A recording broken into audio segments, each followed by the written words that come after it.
Self-improvement is bullshit, and we're going to talk about why. I'm in the middle of a hike slash walk slash trail run right now, and I was thinking about the way in which I initially, and I think most people in the world, conceptualize self-improvement. The way we commonly think of self-improvement is things along the lines of, working out or improving your ability to make income, improving your interpersonal communication skills, just kind of improving your persona, your ability to function in the world. And that's all fine, that's all great. Except that in most cases, the way that this information is presented is that this is the key to what is holding you back in life. In other words, your current self is not good enough. You need things outside of yourself. For instance, I'm not happy right now.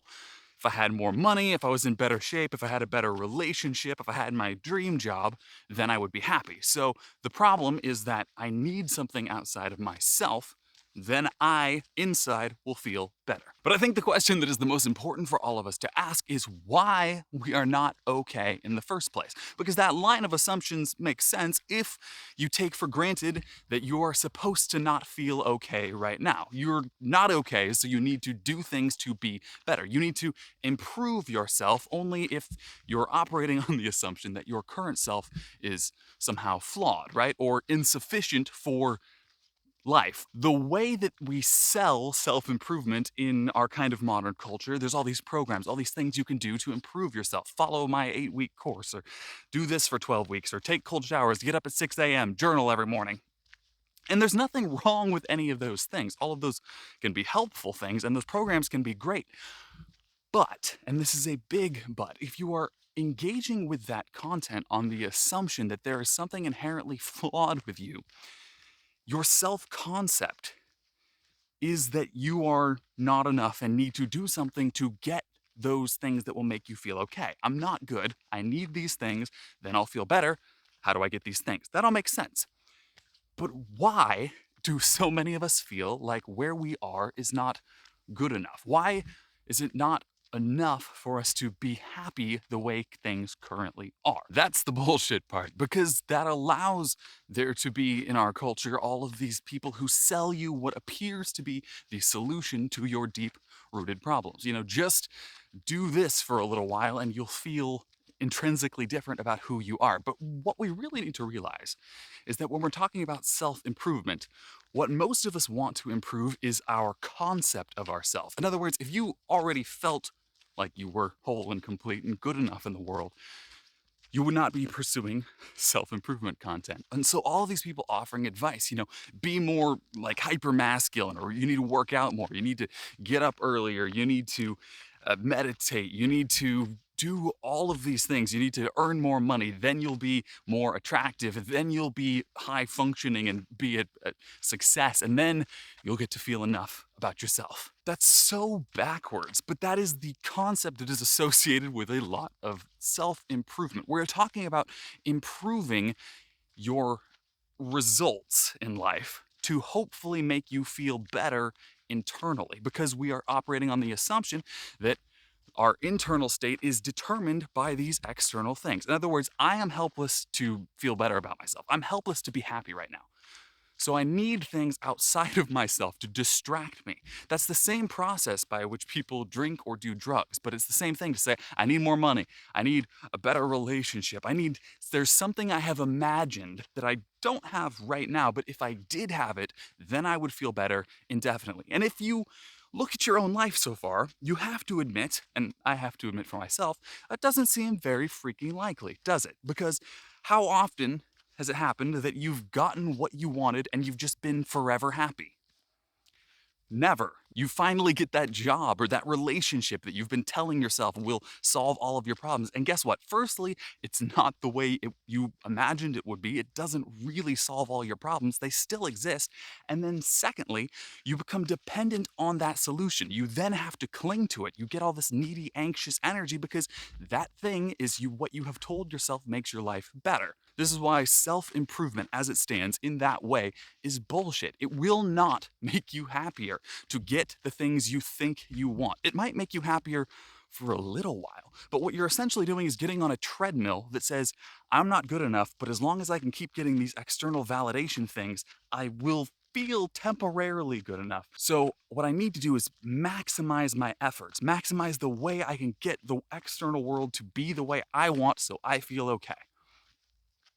What I would advise, and what I think I have found most useful in my own life, is to say, wait a minute.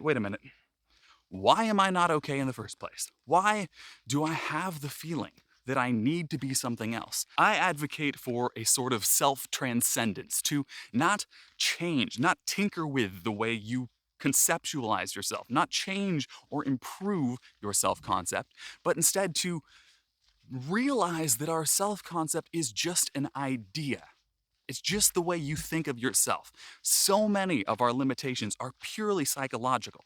Well, I'm not the kind of person who likes that thing, or I don't do that, or I'm not good in these situations. Those are literally only our past experiences. We think, well, I bombed that job interview that one time and they didn't hire me. I guess I'm not the kind of person who could work in that industry. I guess I'll just do something else. So often, we allow one or two interactions to determine our self-concept. People outside of ourselves who might have just been having a bad day.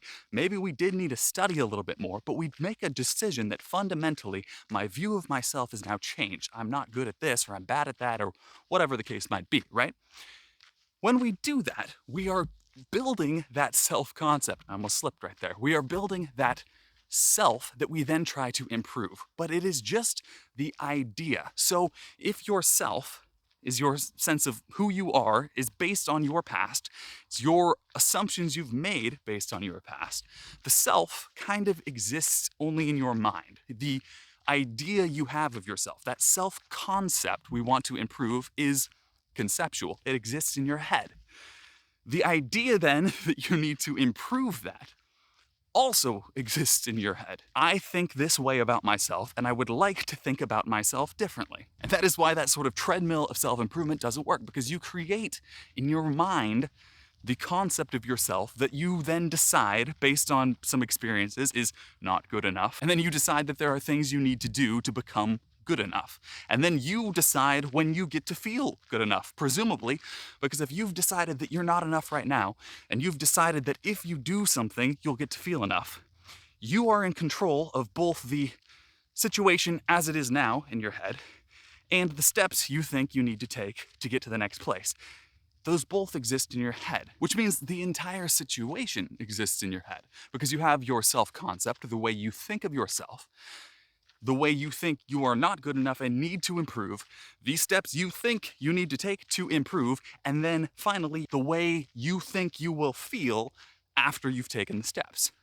That entire construction exists only in your head. But when we start that process, we're getting on that treadmill. We're falling for the trap of, I need to improve or change one more thing about myself, and then I'll be good enough. Then I'll be able to relax. You know, it wasn't that one relationship I really wanted, but this next one, then I'm gonna feel okay. I just need that one person who's gonna love me forever. Then I'll be okay. I just need enough money, enough spare cash. I need that big house in the hills, and then I'll feel like I've made it in life, and I'll be able to love myself. We fall for the trap of self-improvement because it is the promised route to what we want. Nobody wants to improve themselves if they're just happy and enjoying life. They're not looking up ways to feel better. Self-improvement where it is okay. All of these things are great. Everything of self-improvement. Do whatever you want. Go to the gym, learn how to communicate better, make all the money you want. As long as you are doing it from a space where you're able to enjoy the process and like what you're doing, not because you think that is the key that will make you feel better about yourself. Because that whole process is just in your head. What we need to do is look inward and find the source of, why do I not feel okay? Because the popular commercial self-improvement will never solve that unless you are also diving into, why do I feel that myself is not good enough in the first place? If you want more information as to that specific point, check out, I have a video somewhere up here about how to go inward and look at your inner child wounds, the things, the patterns that you developed way in your past, and how by seeing them you can become free of so many of the limitations that we perceive as real, that we think hold us back. And once we transcend those, then we have the ability to interact with the world in an entirely new way. So check that out. Thank you so much for watching. We'll see you next time. Bye-bye. I want to be in your movie, bro. I'll put you in there.